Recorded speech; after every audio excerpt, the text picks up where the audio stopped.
Donc le porc ne peut pas être une nourriture pour l'être humain, al-insan, mais c'est une impureté. Et comme les savants l'ont dit, ayyul ahbab, la nourriture a un impact sur le tempérament et le comportement de l'être humain. En fonction de ce que tu manges, tu te comporteras.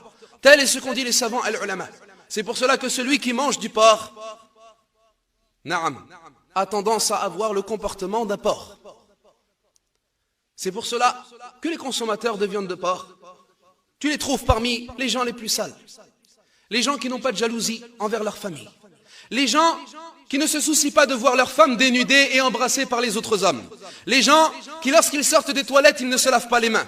Les gens qui n'ont pas de pudeur vis-à-vis d'Allah Jalla wa Ala. Les gens qui embrassent leur femme devant tout le monde, sans aucune pudeur et sans aucune honte. Naam. Pourquoi? Car ils consomment la viande de porc. Et Allah tabaraka wa ta'ala, ou bien le prophète alayhi salatu wa salam, a informé que viendra un temps où Allah Jalla wa Ala transformera certains êtres humains en singes et en porcs. Et les savants ont dit parmi cette transformation, c'est une transformation morale et de comportement et de tempérament. Certaines personnes auront ainsi le cœur et le cerveau et l'esprit, wal'iyadu billah, d'un singe ou d'un porc. Naam. Ayyul ikhwatul kiram, nous terminons avec le fait que le fait de manger la viande de porc est un péché qui est commis par la plupart des non-musulmans et non par les musulmans al-muslimoun. Mais nous disons malheureusement il y a également une catégorie de musulmans qui consomment la viande de porc. Soi-disant pour ressembler aux chrétiens ou aux gens du livre. Ou bien soi-disant pour montrer qu'ils sont modernes et avancés dans l'époque et ils ne sont pas arriérés. Nous disons non, manger la viande de porc c'est plus une preuve d'arrièrement que de modernité et de technologie. Naam.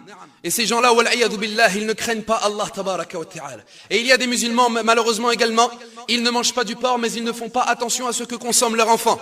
Dans les écoles, et dans les collèges, et dans les cantines. Ils ne surveillent pas. Et à ce moment-là, ils ont trahi le dépôt qu'Allah Jalla wa Ala leur a confié. Et la responsabilité qu'ils ont vis-à-vis d'Allah. À vous de surveiller vos enfants également, qu'est-ce qu'ils mangent et qu'est-ce qu'ils consomment.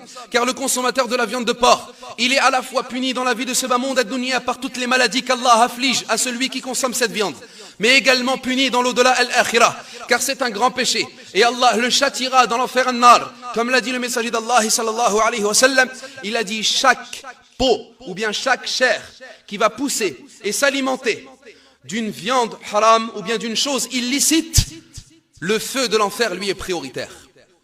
C'est-à-dire que si tu as de la peau ou un muscle ou un os qui aura grandi, qui se sera alimenté grâce à de la consommation de viande haram, eh bien cette peau ou cet os ou ce muscle, c'est le feu de l'enfer qui, lui, est prioritaire. Et quelle viande plus haram que la viande de porc? N'oubliez pas également que la consommation de la viande de porc est interdite, mais également sa vente. Et le fait de le cuisiner, et le fait de le servir, et le fait de le transporter, tout cela est également interdit, car le prophète alayhi salatu wa salam a dit Allah a interdit le porc et son gain. Et malheureusement beaucoup de nos frères musulmans et de nos sœurs musulmanes travaillent dans ces centres commerciaux, dans ces restaurants, dans ces hôtels et dans ces marchés, et ils vendent du porc, et ils servent du porc aux musulmans ou aux non-musulmans. Nous nous posons cette question et nous nous disons, quelle est la foi de ces gens-là? Quelle est la pudeur de ces gens-là vis-à-vis d'Allah Azza wa Jal? Comment peuvent-ils se permettre de servir cette viande impure aux serviteurs d'Allah? Cette viande qu'Allah a jugée comme impure et comme non acceptable et comme nuisible pour l'être humain en général. Nous disons que ceci est interdit et est un grand péché. Comme l'ont dit les savants, même le fait de toucher uniquement la viande de porc est un grand péché.